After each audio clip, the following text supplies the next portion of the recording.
Tuloy ang rotational o salitang brownout sa ilang lugar ngayong araw. Hanggang alas 11 ng gabi mamaya, naka-red alert sa Luzon. Hanggang alas 10 ng gabi naman sa Visayas. Nakatutok si Ivan Mayrina. Tila ba isang masamang biro para sa nakararami na kung kailan napakatindi ng init ng panahon ay saka magkaka-brownout. Ganyan ang naranasan ni Mary Rose at ang kanyang mga anak na magkaroon ng rotational brownout nitong Martes sa Cubao, Quezon City. Sobrang hirap po. Kasi sobrang init po talaga eh. At mukhang hindi pa tapos ang kalbaryo. Alas 8 pa lang kaninang umaga, naglabas na ng abisong National Grid Corporation of the Philippines. Red alert ang buong Luzon ng alas 3 ng hapon hanggang alas 10 ng gabi. Pero na magtanghali, humaba pa ito. Naging alas 2 ng hapon hanggang alas 11 ng gabi.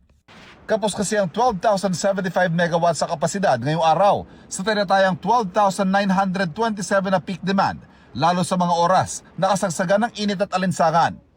Extended din ang red alert sa Visayas mula alas 3 ng hapon hanggang alas 10 ng gabi. Kulang din kasi ang 2,379 megawatts sa supply para sa tinatayang 2,574 na peak demand. Sa kasalukuyan ayon sa NGCP, 31 plantang naka-unplanned maintenance shutdown, 14 ang derated o mas mababa sa karaniwan ng kapasidad. Ang resulta, mahigit 4,000 megawatts ang nabawas sa supply. Kulang na nga, may isa pang plantang bumigay sa Luzon kanina. Unfortunately, that happened this morning. Another power plant, the biggest unit for Luzon, went on unplanned maintenance shutdown. So we are still running the GN Power in Diningin, Bataan. Ang karaniwang diskarte sa tuwing red alert, manual load dropping o ang rotational o salita na brownout.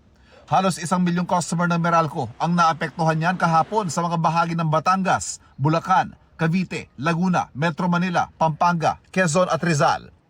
Isa pang paraan para makabawas din sa demand sa kapos sa supply, ang Interruptible Load Program kung saan nabibigyan ng insentibo ang mga malalaking negosyo tulad ng mga mall na gamitin ang sarili nilang mga generator para hindi na makiagaw pa sa supply para sa mga kabahayan. Taon-taong pinaalalahanan ng Energy Department ng NGCP at mga generation companies na tiyaking walang titirik sa kanilang mga planta sa kasagsagan ng tag-init. Pero taon-taon din nangyayari ang mga ganitong hindi inaasahang pagtirik ng mga planta ng kuryente. Ang hinihintay natin ay ang tugon sa ating panawagan sa lahat ng generating companies at maging sa National Grid Corporation para po sa detalyeng report nila kung ano ang naging sanhi, ano ang nangyari at papaano ang ginagawa nilang pagkumpune ng kanilang mga facilities.